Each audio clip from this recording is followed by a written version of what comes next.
नमस्कार प्रणाम भैया आप लोग के जितने भी श्रोता सुन भैया के उनके तहे दिल से धन्यवाद। और हम पहली बार तारक डिजिटल स्टूडियो में आयल बानी और हमारे माने रवि भैया कीबोर्ड पर बारन।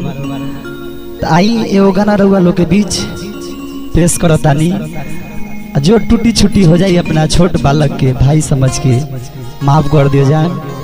आई गाना के कैसे भाव बा सुनातानी।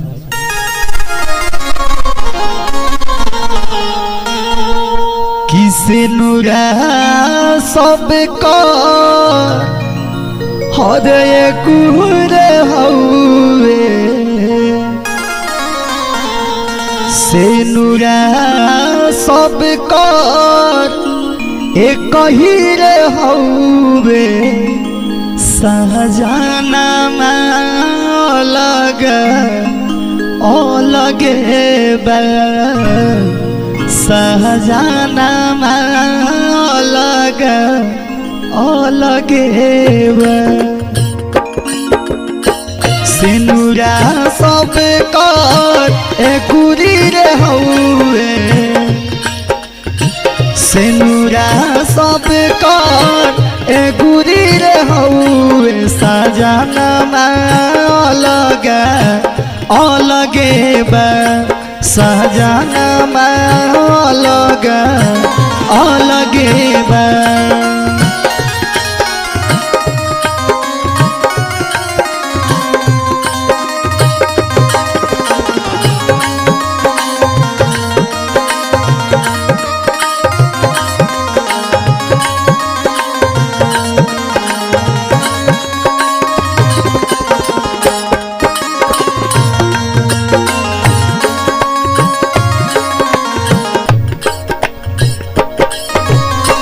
केहू बस नगरया केहू बस टोला सब कर बिया यही से नूरे से होला।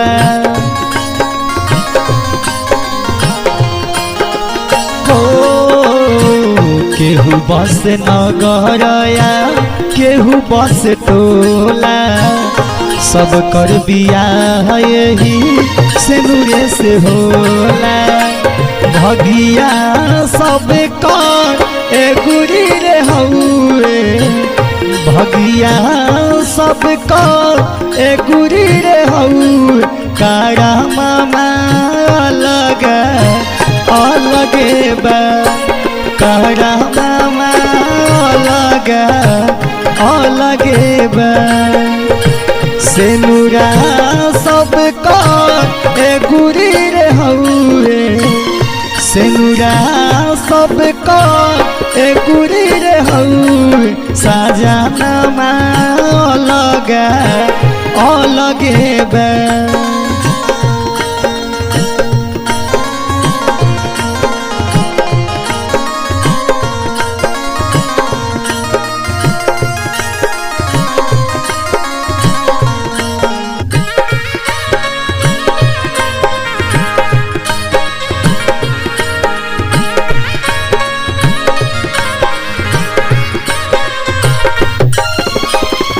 मरई में सुते केहू होके नीरवे गिया सुखवा से सुते केहू फूलवा के सेजिया।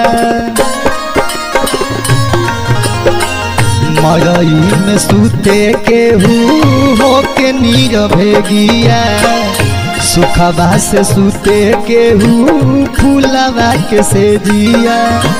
निंदिया सब कर एकुरी रे हौवे निंदिया सब कर एकुरी रे हौवे सपना अलग अलगे बा सपना अलग अलगे बा।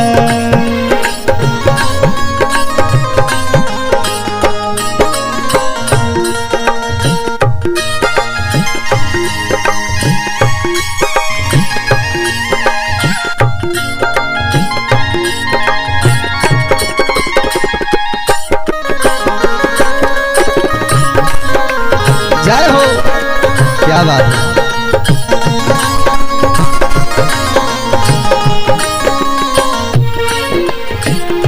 रवि राजा झूठे दुनिया के मेला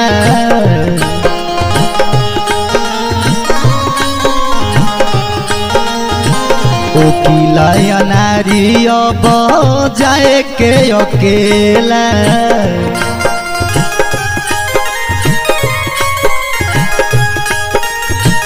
जयनाथ बाबू यही दुनिया के मेला जाए के बाटे देखो सब कर अकेला दहिया सब करे गुरी रे हउए दहिया सब करे गुरी रे हउ सपना लगा लगे बा से जाना लगा लगे बा से नूरा सब करे गुरी रे हउए से नूरा सब करे गुरी रे हउ सजाना लगा लगे बा सजाना लगे